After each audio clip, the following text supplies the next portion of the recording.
Aujourd'hui, on va parler d'un des miracles scientifiques du Coran qui concerne les étapes du développement de l'être humain. Et à l'époque, les Arabes étaient principalement constitués de tribus nomades et ils n'avaient donc aucun moyen d'observer l'évolution de l'embryon et du fœtus dans le ventre de la mère. Et malgré ça, le Coran décrit précisément ce qui se passe pendant la grossesse. Et c'est l'une des preuves qu'il ne peut venir que de Dieu. Allah commence en disant « Nous avons créé l'homme d'un extrait d'argile » et ça fait référence à la création d'Adam, alayhi salam. Allah l'a créé d'argile puis lui a insufflé de son esprit. Puis Allah continue en disant « Puis nous en fîmes une goutte de sperme dans un reposoir solide ». Et on sait aujourd'hui que le spermatozoïde féconde l'ovule et que l'œuf fécondé descend ensuite dans l'utérus de la mère qui est décrit comme un reposoir solide. Et l'utérus est l'endroit où l'œuf va pouvoir se développer et grandir. Et c'est de là que sera expulsé le fœtus lors de l'accouchement. L'utérus est donc grandement mis à l'épreuve et il prouve sa solidité par sa capacité à se remettre de ce traumatisme et à supporter plusieurs grossesses au cours d'une vie. Puis Allah continue en disant « Nous avons fait du sperme une adhérence ». Et le mot traduit par adhérence est en arabe quelque chose qui pend ou qui s'accroche. Et les premiers commentateurs du Coran avaient du mal à interpréter cette phrase. Mais l'embryologie moderne nous dit que l'œuf fécondé s'attache à la paroi de l'utérus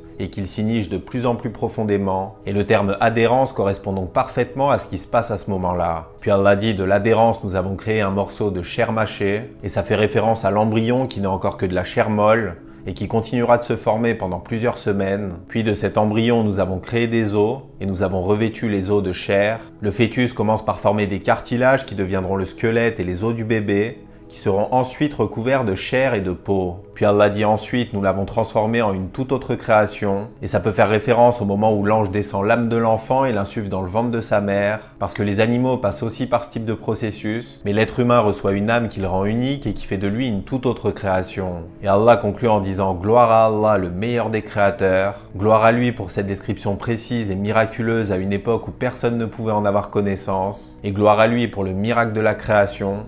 Le fait qu'une goutte de sperme se transforme en être humain parfaitement constitué et prêt à vivre sur terre. Qu'Allah nous guide.